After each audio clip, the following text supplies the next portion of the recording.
Most human beings, Paulinus, complain about the meanness of nature because we are born for a brief span of life, and because this spell of time that has been given to us rushes by so swiftly and rapidly that with very few exceptions, life ceases for the rest of us just when we are getting ready for it.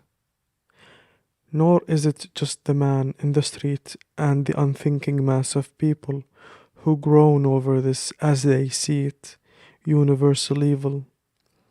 The same feeling lies behind complaints from even distinguished men, hence the dictum of the greatest of doctors: life is short, art is long.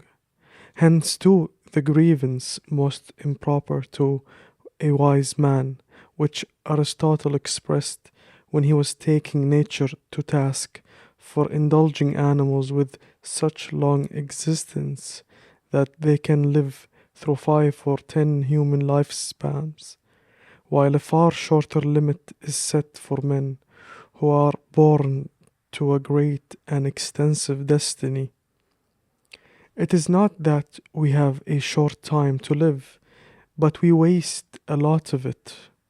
Life is long enough, and sufficiently generous amount has been given to us for the highest achievements if it were well invested.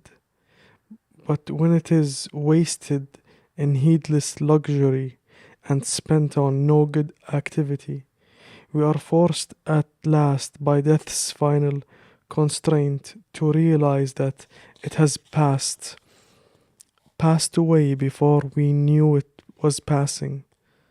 So it is. We are not given a short life, but we make it short. And we are not ill supplied, but wasteful of it, just as when ample and princely wealth falls to a bad owner, it is squandered in a moment. But when wealth, however modest, if entrusted to a good custodian, increased with use, so our lifetime extends amply if you manage it properly. Why do we complain about nature? She has acted kindly.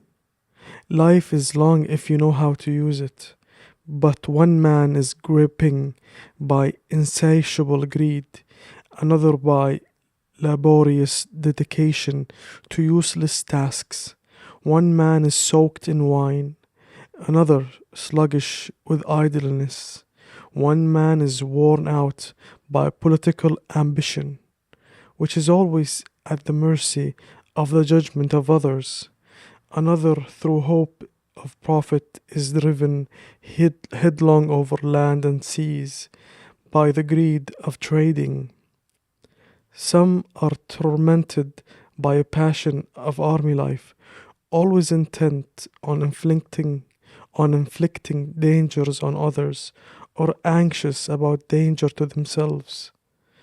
Some are worn out by the self-imposed servitude of thankless attendance on the great. Many are occupied by either pursuing other people's money or complaining about their own. Many pursue no fixed goal, but are tossed about in every changing design by a fickleness which is shifting, inconstant, and never satisfied with itself. Some have no aims at all for their life's course, but death takes them unaware takes them unawares as they yawn loudly, so much so that I cannot doubt the truth of that oracular remark of the greatest of poets. It is a small part of life we really live. Indeed, all the rest of life is but merely time. Vices surround and vices surround and assail men from every side, and do not allow them to rise again and lift their eyes to discern the truth, but keep them overwhelmed and rooted in their desires. Never can they recover their true selves. If by chance they achieve some tranquility, just as swell, just as a swell remains on the deep sea even after a wind has dropped, so they go on tossing about, and never to find rest from their desires. Do you think I I am speaking only of those whose wickedness is acknowledged? Look at those good fortune people gather to see. Look at those whose good fortune people gather to see. They are choked by their own blessings. How many find their riches a burden? How many burst a blood vessel by their eloquence and their daily striving to show off their talents? How many are pale from constant pleasures? How many are left no freedom by the crowd of clients surrounding them? In a word, run through them all, from lowest to highest. One calls for legal assistance, another comes to help. One is on trial, another defends him, another gives a judgment. No one makes his claim to himself, but each is exploited for another's sake. Ask about those whose names are learned by heart, and you will see that they have these distinguished marks. X cultivates Y, Y cultivates Z. No one bothers about himself. Again, certain people reveal the most stupid indignation. They complain about the pride of their superiors because they did not have time to give them an audience when they wanted one. But can anyone dare complain about another's pride, when he himself never has time for himself? Yet whoever you are, the great man has sometimes gazed upon you, even if his look was patronizing. He has bent his ears to your words. He has let you walk beside him. But you never deign to look at yourself or listen to yourself. So have you no reason to claim credit for for those attentions, since you showed them not because you wanted someone else's company, but because you could not bear your own. Even if the bright intellects who ever lived were to agree to ponder this one theme, they would never sufficiently express their surprise at this fog in the human mind. Men do not let anyone seize their state, and if there is the slightest dispute about their boundaries, they rush to stones and arms, but they allow others to encroach on their lives. Why? Why themselves even invite in those who will take over their lives? You will find no one willing to share out his money, but to how many does each of us divide up his life? People are frugal in guarding their personal property, but as soon as it comes to squandering the time, they are most wasteful of the one thing in which it is right to be stingy. So I would like to fasten on someone from the older generation and say to him, I see that you have come to the last stage of human life. You are close upon your 100th year, or even beyond. Come now, hold an audit of your life. Reckon how much of your time has been taken up by a money lender, how much by a mistress, a Patreon, a client, quarreling with your life, punishing your slaves, dashing about the city on your social obligations.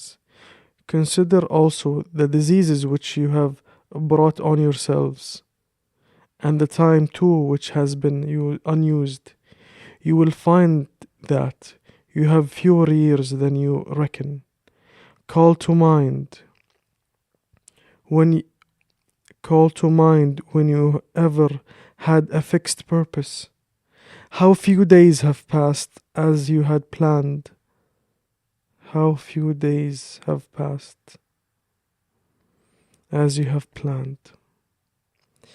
When you were ever at your own disposal, when your face wore its natural expressions, when your mind was undisturbed. What work have you achieved in such a long life? Many have plundered your life when you were unaware of your loss. How much you have lost through groundless sorrow, foolish joy, greedy desire, the seduction of society. How little of your own was left to you. You will realize that you are dying prematurely. So what is the reason for this? You are living as if destined to live forever. Your own frailty never occurs to you. You don't notice how much time has already passed, but squander it as though you had a full overflowing supply, though all the while that very day which you are devoting to someone or something may be your last. You act like mortals in all that you fear, and like immortals in all that you desire. You will hear many people saying, when I am 50, I shall retire into leisure. When I am 60, I shall give up public duties. And what guarantees do you have of a long life? Who will allow your course to proceed as you arrange it? Aren't you ashamed to keep for yourself just the remnants of your life, and to devote wisdom only to the time which cannot be spent on any business? How late is it to begin really to live just when life must end? How stupid to forget our mortality and put off sensible plans to our 50th and 60th years, aiming to begin life from a point at which few have arrived. هذه 5 صفحات من أحد كتبي المفضلة اللي أرجع أقراها كل الآونة والأخرى. ما أدري ليش حبيت أقرأها معك بدون تقطيع. أدري القراءة لن تكون رائعة، شوي توترت شوي وانت معي، ولكن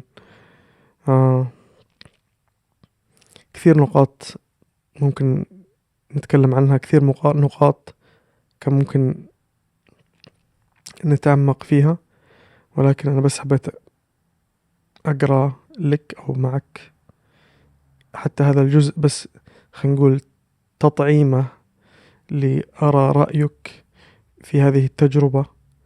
هل كانت مملة؟ هل شعرت أنه كان ينبغي أن أكون أكثر استعدادا للقراءة؟ بس برضه ما تلومني أول مرة يعني أني أقرأ أمامك يعني. أو هل كان ودك أن للنقاط التي أثارت اهتمامي والتي أنا تعني لي جدا نتكلم عنها، أو هل كان ودك يعني هذه أسئلتي لك. ما رأيك بهذه التجربة، وكيف ترى أن بإمكاني أن أجعلها قيمة أكثر لي ولك في نفس الوقت. وتصبح على خير. الجزء هذا من الكتيب 30 صفحة كنت بخلصها كلها طخة واحدة، بس قلت قبل هذا كله خلينا نسمع منكم. تصبح على خير.